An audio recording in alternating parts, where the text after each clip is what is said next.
Tipper നിവാസികൾക്ക് ഹൈക്കോടതിയിൽ നിന്ന് അനുകൂല വിധി.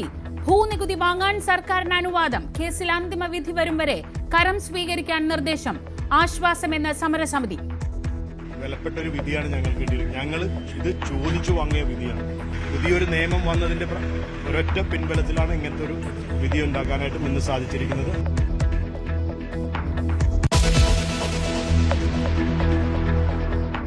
പത്തനംതിട്ട കോന്നിയിൽ ഓട്ടോറിക്ഷ മറിഞ്ഞ് വിദ്യാർത്ഥിക്ക് ദാരുണാന്ത്യം. അപകടം സ്കൂൾ വിട്ട് വരുന്ന വഴി ഓട്ടോ തോട്ടിലേക്ക് മറിഞ്ഞ് മരിച്ചത് 8 വയസ്സുകാരി ആദിലക്ഷ്മി.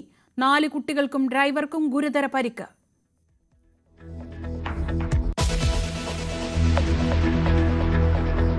ശബരിമല സ്വർണ്ണക്കൊള്ളയിൽ തന്ത്രിമാരുടെ മൊഴിയെടുത്ത അന്വേഷണ സംഘം. ഉണ്ണികൃഷ്ണൻ പോറ്റിയെ അറിയുമെന്ന് തന്ത്രിമാർ. ഉണ്ണികൃഷ്ണൻ പറ്റി അവിടെ വർക്ക് ചെയ്ത ആളല്ലേ, എനിക്കറിയായിരിക്കും. ഞാനല്ല കൊണ്ടുവന്നത്, അതൊക്കെ SIT-യുടെ അടുത്ത് പറഞ്ഞിട്ടുണ്ടാവുന്നു. എനിക്ക് നിങ്ങളടുത്ത് പറയാൻ പറ്റില്ല. മുരാരി ബാബുവിന് ജാമ്യമില്ല. എ പത്മകുമാർ SIT കസ്റ്റഡിയിൽ. പത്മകുമാറിനെതിരായ CPM നടപടി വൈകുന്നതിൽ CPIക്ക് ആശങ്ക. തെരഞ്ഞെടുപ്പിൽ തിരിച്ചടിയാകുമെന്ന് വിലയിരുത്തൽ.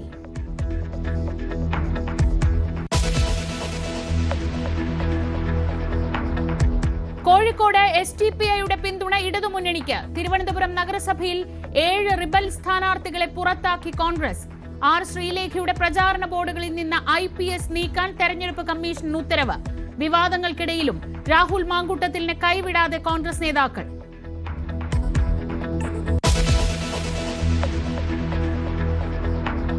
പാലത്തായി കേസിലെ വിധിക്കെതിരെ റിട്ടയർഡ് DYSP പ്രതി പത്മരാജൻ നിരപരാധിയെന്ന് ആവർത്തിച്ച് റഹീം. കുട്ടിപീഡനത്തിനിരയായ ദിവസം അധ്യാപകൻ സ്കൂളിൽ ഉണ്ടായിരുന്നില്ല.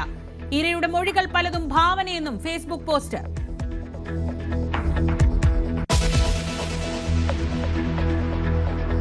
ചെങ്കോട്ട സ്ഫോടന കേസിൽ ഒരാൾ കൂടി അറസ്റ്റിൽ. പിടിയിലായത് അൽഫല സർവകലാശാല ജീവനക്കാരൻ. അറസ്റ്റിലായവരുടെ എണ്ണം 7ആയി. സ്ഫോടക വസ്തുക്കൾ നിർമ്മിക്കാനുള്ള വസ്തുക്കൾ രാജ്യത്ത് സുലഭമെന്ന് NIA. റിപ്പോർട്ട് അമിത് ഷായ്ക്ക് സമർപ്പിച്ചു.